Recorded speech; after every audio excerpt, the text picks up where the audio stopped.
Hello नमस्कार, मैं doctor Rajneesh Kumar Yadav, सहायक प्रोफेसर हिंदी। आज मैं जिस विषय पर बात करने जा रहा हूं उसका टॉपिक है हिंदी साहित्य इतिहास के लेखन की परंपरा। इसके पहले के वीडियो में मैंने हिंदी साहित्य इतिहास लेखन की पद्धतियों पर बातचीत किया था। आज मैं हिंदी साहित्य इतिहास लेखन की जो परंपरा रही है उस पर बातचीत करूंगा। यह लेक्चर बीए, एमए के साथ यूजीसी नेट की परीक्षाओं के लिए भी बहुत महत्वपूर्ण है। कई बार हिंदी साहित्य इतिहास के जो इतिहासकार हैं, लेखक हैं, उनकी पुस्तकों का नाम कब प्रकाशित हुई है, उसमें क्या क्या है, उसके बारे में यूजीसी नेट, एनटीए नेट के परीक्षा में पूछा जाता है। तो इस लेक्चर को आप ध्यान से सुनिए और कॉपी कलम लेकर बैठकर जो महत्वपूर्ण चीजें हैं उसे नोट कीजिए। जब हम हिंदी साहित्य इतिहास लेखन की बात करते हैं तो सबसे पहले मन में सवाल आता है कि इसके लेखन की परंपरा कब शुरुआत हुई, कब लिखना शुरू किया गया हिंदी साहित्य का इतिहास। तो मध्यकाल में कुछ वार्ता साहित्यकारों ने अपने पुस्तकों में लेखकों के जीवन परिचय और उनकी कृतियों का परिचय दिया, जिसमें 84 वैष्णवों की वार्ता, 252 वैष्णवों की वार्ता और भक्तमाल नाभादास कृत, उसमें कुछ कवियों के जीवन परिचय, उनकी रचनाओं का संकलन किया गया है। लेकिन उनमें इतिहास का जो तत्व होना चाहिए उसका अभाव है। तो सही मायने में हिंदी साहित्य इतिहास के लेखन की शुरुआत 19वीं शताब्दी से मानी जाती है। 1839 ईस्वी में गार्सा द तासी नाम के एक व्यक्ति जो फ्रेंच विद्वान थे, इन्होंने फ्रेंच भाषा में हिंदी साहित्य का इतिहास लिखा। गार्सा द तासी नाम से ही स्पष्ट है कि ये भारतीय नहीं थे, बल्कि एक विदेशी व्यक्ति थे जिन्होंने सबसे पहले हिंदी साहित्य का इतिहास लिखने का प्रयास किया। इनकी जो पुस्तक है ये 2 खंडों में विभाजित है। पुस्तक का नाम है इस्तवार दला लित्युत्तर ऐंदेवी हिंदुस्तानी। पहला प्रकाशन इसका 1839 ईस्वी में हुआ और दूसरा प्रकाशन 1847 ईस्वी में। तासी ने अपने इतिहास ग्रंथ में हिंदी एवं उर्दू कवियों का वर्ण के अनुसार विवरण दिया। ये इनका महत्वपूर्ण काम रहा कि इन्होंने वर्ण के अनुसार हिंदी और उर्दू के कवियों का संग्रह किया। इसमें कमियां क्या रह गई कि इन्होंने काल विभाजन करने का प्रयास नहीं किया, कवियों और रचनाओं का विवरण काल क्रम के अनुसार नहीं दिया, कवियों और रचनाओं का युगीन परिस्थितियों के अनुसार मूल्यांकन नहीं किया। साहित्य इतिहास लेखन में ये काल विभाजन, क्रम के अनुसार विवरण और युगीन परिस्थितियों के अनुसार मूल्यांकन करना एक महत्वपूर्ण चीज होती है। तासी के बाद दूसरे इतिहासकार का नाम आता है। सन 1883 ईस्वी में शिव सिंह सेंगर ने शिव सिंह सरोज नाम का एक ग्रंथ लिखा। क्यों आप देख रहे हैं कि शिव सिंह सेंगर, उनके पुस्तक का नाम शिव सिंह सरोज, तो याद करने में आपको आसानी रहेगी। जो लेखक है वह खुद अपने ही नाम पर उन्होंने पुस्तक लिख दिया। जैसे न्यूटन का नियम, न्यूटन एक वैज्ञानिक है, उन्होंने जो नियम दिया उसे न्यूटन का नियम कहा जाता है। उसी तरह से शिव सिंह सेंगर ने शिव सिंह सरोज नाम का ग्रंथ लिखा। इस ग्रंथ की खास विशेषता यह रही कि इन्होंने 1000 कवियों का जीवन परिचय और उनका उदाहरण दिया।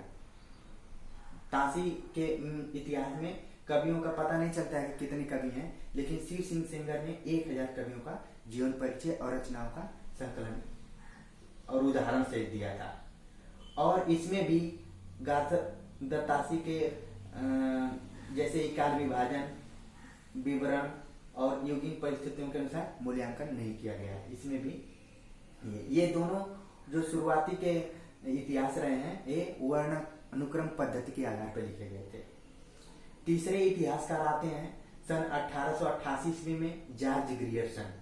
इनकी पुस्तक का नाम है the modern vernacular literature of Hindustan. इसका प्रकाशन एशियाटिक सोसाइटी ऑफ बंगाल की पत्रिका में विशेषांक के रूप में हुआ था।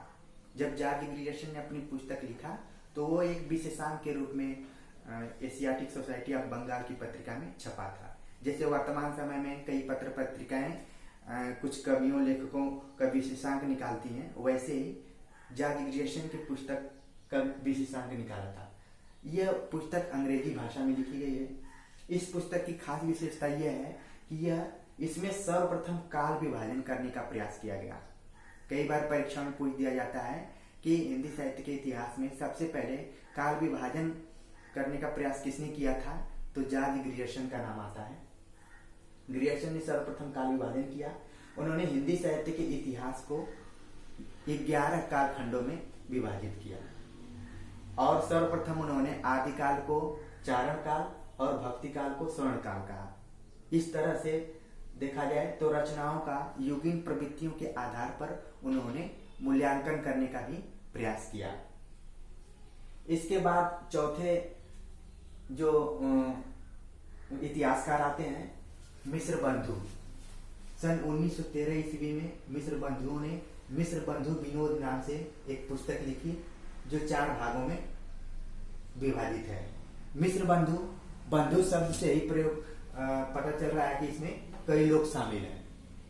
इसमें श्याम बिहारी, गणेश बिहारी और सुखदेव बिहारी, ये 3 बंधु थे जिन्होंने मिलकर मिश्र बंधु विनोद नाम से एक पुस्तक लिखी। कई बार परीक्षाओं में इन तीनों बंधुओं का नाम पूछ दिया जाता है, तो आप इसे ध्यान में रखेंगे। मिश्र बंधुओं का जो इतिहास 4 भागों में विभाजित है, प्रथम 3 खंड का प्रकाशन सन 1913 ईस्वी में हुआ और चौथे खंड का प्रकाशन 1914 ईस्वी में हुआ। मिश्र बंधुओं ने हिंदी अपने इतिहास ग्रंथ में 5000 कवियों का विवरण दिया और इन्होंने काल विभाजन पर भी जोर दिया। आप देखेंगे कि शिव सिंह सेंगर ने 1000 कवियों का जीवन परिचय दिया और मिश्र बंधुओं ने 5000 कवियों का विवरण दिया। कई बार यह भी सवाल में पूछा जाता है कि 5000 कवियों का विवरण किसने दिया, तो आप ध्यान रखेंगे। मिश्र बंधुओं ने काल विभाजन पर जोर दिया। हिंदी साहित्य के इतिहास को इन्होंने 8 कालखंडों में बांटा। ग्रियर्सन ने 11 कालखंडों में बांटा था और मिश्र बंधुओं ने 8 कालखंडों में इसका विभाजन किया, जिसमें प्रारंभिक काल, पूर्व मध्यकाल, उत्तर मध्यकाल, रीतिकाल, वर्तमान काल, इसी तरह से 8 कालखंड इन्होंने किए। मिश्र बंधुओं का एक और महत्वपूर्ण काम था कि इन्होंने अपने इतिहास ग्रंथ में तुलनात्मक पद्धति का प्रयोग किया। मतलब एक कवि का दूसरे कवि से तुलना करने के बाद उसका मूल्यांकन, विश्लेषण किया। एक नई पहल थी जिसमें इनकी पुस्तक का नाम हिंदी नवरत्न, प्रमुख रूप से इसका नाम लिया जा सकता है। आचार्य रामचंद्र शुक्ल ने जब अपना हिंदी साहित्य का इतिहास लिखा तो उन्होंने इस बात को स्वीकार किया है कि अपने हिंदी साहित्य के इतिहास में रीतिकालीन कवियों का जो परिचय इन्होंने ग्रहण किया है वह मिश्र बंधुओं की पुस्तक से। यह भी सवाल कई बार आता है कि आचार्य रामचंद्र शुक्ल ने रीतिकालीन कवियों का परिचय किस ग्रंथ से लिया है, तो उत्तर होगा मिश्र बंधुओं। तो इसे आप ध्यान में रखेंगे।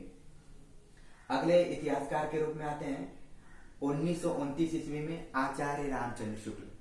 अब तक आप जितने हिंदी साहित्य के इतिहास पढ़े होंगे, ये सारी किताबें आपके पास भले न हो, लेकिन आचार्य रामचंद्र शुक्ल की जो हिंदी साहित्य का इतिहास है, हिंदी पढ़ने वाले सभी विद्यार्थियों के पास रहती है। तो आचार्य रामचंद्र शुक्ल ने सन 1929 ईस्वी में हिंदी साहित्य का इतिहास लिखने का प्रयास किया। उन्होंने सबसे पहले हिंदी शब्द सागर की भूमिका के रूप में इसे लिखा, फिर हिंदी साहित्य का विकास नाम से लिखा, फिर अंत में उस पुस्तक का नाम हिंदी साहित्य का इतिहास इन्होंने रख दिया। इस पुस्तक की खास विशेषता यह रही है कि यह सुव्यवस्थित, वैज्ञानिक और विधेयवादी पद्धति पर आधारित है। सुव्यवस्थित और प्रवृत्ति के आधार पर काल विभाजन और नामकरण करने का प्रयास किया गया है इस पुस्तक में। आचार्य शुक्ल ने 900 वर्षों के इतिहास को 4 कालखंडों में विभाजित किया है। ये 900 वर्षों के इतिहास को 4 कालखंडों में विभाजित किया है, जिसमें उन्होंने नाम दिया वीरगाथा काल, जिसे हम आदिकाल कहते हैं। अच्छा, आचार्य रामचंद्र शुक्ल ने जो अपने हिंदी साहित्य के इतिहास में समय को दर्शाया है वह संवत और विक्रम संवत में उसको दर्शाया हुआ है। तो हम उसको कई बार ईस्वी में बदल देते हैं। आपको पता है कि संवत को के लिए 57 घटा देंगे तो ईस्वी में आ जाता है। ठीक है, तो वीर गाथा काल का उन्होंने समय दिया 1050 विक्रम संवत से 1375 विक्रम संवत। इसको मैंने ईस्वी में बदल दिया है, तो 993 ईस्वी से 1343 ईस्वी। दूसरा कालखंड है पूर्व मध्यकाल, जिसे भक्ति काल कहा जाता है। यह संवत 1375 से 1700 विक्रम संवत तक। इसको अगर ईस्वी में बदलेंगे तो 1343 से 1643 ईस्वी। इसी तरह से उत्तर मध्यकाल, जिसे रीतिकाल कहा जाता है, 1700 विक्रम संवत से 1900 विक्रम संवत, जिसको ईस्वी में बदलेंगे तो 1643 ईस्वी से 1843 ईस्वी के बीच। चौथा कालखंड जो था वो गद्य काल था, जिसे आधुनिक काल कहा जाता है, 1900 विक्रम संवत से अब तक, जिसको अगर ईस्वी में बदलेंगे तो 1843 ईस्वी से अब तक आधुनिक काल चल रहा है। आगे के इतिहासकारों ने इसे आसानी से याद रखने के लिए कई बार इसे 1000 ईस्वी में भी 993 को 1000 ईस्वी से लेकर 1343 को 1400 ईस्वी भी बना दिया, जिसमें आचार्य हजारी प्रसाद द्विवेदी, रामविलास शर्मा, डॉक्टर बच्चन सिंह, इन्होंने हिंदी साहित्य के इतिहास का थोड़ा सा सरलीकरण करते हुए याद करने के दृष्टिकोण से बनाया है। लेकिन जब आप परीक्षा में जाएंगे तो कई बार आचार्य रामचंद्र शुक्ल के जो काल विभाजन को विक्रम संवत में पूछ दिया जाता है, तो ईस्वी और विक्रम संवत आपको परीक्षा के पहले ही क्लियर करके जाना होगा। आचार्य शुक्ल अपने हिंदी साहित्य के इतिहास में लिखते हैं कि प्रत्येक देश का साहित्य वहाँ की जनता की चित्रवृत्ति का संचित प्रतिबिंब होता है। जैसे ही वहाँ की जनता की चित्रवृत्ति में बदलाव होता है, वैसे ही साहित्य के इतिहास में भी परिवर्तन होता है। ठीक है, और लिखने के बाद उन्होंने अपने पूर्ववर्ती इतिहासकारों के काल विभाजन पर थोड़ी सी टिप्पणी भी की है, जिसमें उन्होंने मिस्र बंधुओं के इतिहास को लेकर टिप्पणी की है कि केवल काल विभाजन करना ही उपयुक्त नहीं है कि फला को इस काल में रख दें, फला कवि को इस काल में रख दें, बल्कि महत्वपूर्ण है कि उस कालखंड को युगीन प्रवृत्तियों के आधार पर रचनाओं का मूल्यांकन और विश्लेषण करना। तो आचार्य रामचंद्र शुक्ल का इतिहास बहुत महत्वपूर्ण है और ये लगभग सारे विद्यार्थियों के पास रहता ही है। ये थोड़ा सा शुरू के दिनों में कठिन लगता है, लेकिन ज्यादातर सवाल प्रतियोगी परीक्षाओं में इसी से पूछे जाते हैं। तो सबको कम से कम अधिक से अधिक जितना बार इसका रिवीजन करें वो महत्वपूर्ण होगा। अगले इतिहासकार के रूप में आते हैं सन 1938 ईस्वी में राम कुमार वर्मा। इनके पुस्तक का नाम है हिंदी साहित्य का आलोचनात्मक इतिहास। राम कुमार वर्मा मुख्य रूप से ऐतिहासिक नाटककार के रूप में प्रसिद्ध रहे हैं, लेकिन उन्होंने भी हिंदी साहित्य का इतिहास लिखने का प्रयास किया और उन्होंने सर्वप्रथम आदिकाल को चारण काल कहा था। कई बार एग्जाम में सवाल पूछ दिया जाता है कि आदिकाल को चारण काल किसने कहा था, तो एक तो ग्रियर्थन ने कहा था और दूसरा राम कुमार वर्मा ने। अगले इतिहासकार के रूप में आते हैं आचार्य हजारी प्रसाद द्विवेदी। सन 1940 ईस्वी में आचार्य हजारी प्रसाद द्विवेदी ने हिंदी साहित्य की भूमिका नाम से एक पुस्तक लिखी। इसके बाद उन्होंने 1952 में 2 पुस्तक जल्दी लिखे, जिसमें हिंदी साहित्य का उद्भव और विकास, दूसरा हिंदी साहित्य का आदिकाल, ये 1952 ईस्वी में। तो आचार्य रामचंद्र शुक्ल के बाद इतिहास लेखन में आचार्य हजारी प्रसाद द्विवेदी का महत्वपूर्ण स्थान है। उन्होंने आदिकाल के नामकरण को लेकर जो नाम दिया वह सर्वमान्य है। आदिकाल जो नाम देते हैं या याद करते हैं वह आचार्य हजारी प्रसाद द्विवेदी का है। इसके अलावा उन्होंने भक्ति काल के उदय संबंधी जो आचार्य शुक्ल और आचार्य हजारी प्रसाद द्विवेदी का जो डिबेट है वो महत्वपूर्ण है। और तीसरा, इन्होंने कबीर को साहित्य के मुख्य धारा में शामिल किया। तो आचार्य हजारी प्रसाद द्विवेदी का इतिहास लेखन में महत्वपूर्ण योगदान है। इसके अलावा उन्होंने नाथों सिद्धों पर भी बहुत सारा काम किया हुआ है। आगे चलकर हिंदी साहित्य के इतिहास पर बहुत सारे इतिहासकारों ने काम किया, जिसमें विश्वनाथ त्रिपाठी, डॉक्टर बच्चन सिंह, सुमन राजे, और बहुत सारी किताबें संपादित भी होकर आई, जिनमें डॉक्टर नगेंद्र की किताब हिंदी साहित्य का इतिहास, लक्ष्मी सागर वार्ष्णेय ने हिंदी साहित्य का इतिहास लिखा, और अलग अलग ढंग से लोगों ने सरलीकरण रूप में हिंदी साहित्य का इतिहास लिखने का प्रयास किया। सुमन राजे जिन्होंने हिंदी साहित्य का इतिहास लिखा सन 2003 ईस्वी में, उस पुस्तक का नाम है हिंदी साहित्य का आधा इतिहास। सुमन राजे का मानना यह था कि अब तक का जो हिंदी साहित्य का इतिहास लिखा गया है वह पुरुषों द्वारा, पुरुष कवियों का लिखा गया है, उसमें महिलाएं कहीं ज्यादा शामिल नहीं है। मीराबाई, महादेवी को छोड़ दिया जाए तो बहुत सारी जो कवित्रियां थीं उनको दरकिनार कर दिया गया है। तो इस तरह से वह नए दृष्टिकोण से महिलाओं को केंद्र में रखते हुए हिंदी साहित्य का इतिहास लिखा, इसीलिए उसे हिंदी साहित्य का आधा इतिहास, मतलब पुरुषों का अलग, महिलाओं का अलग, अगर इन दोनों को जोड़ दिया जाए तभी हिंदी साहित्य का पूरा इतिहास होगा। तो ये बहुत महत्वपूर्ण पुस्तक है, ये आपको मिले तो जरूर इसका अध्ययन करिए।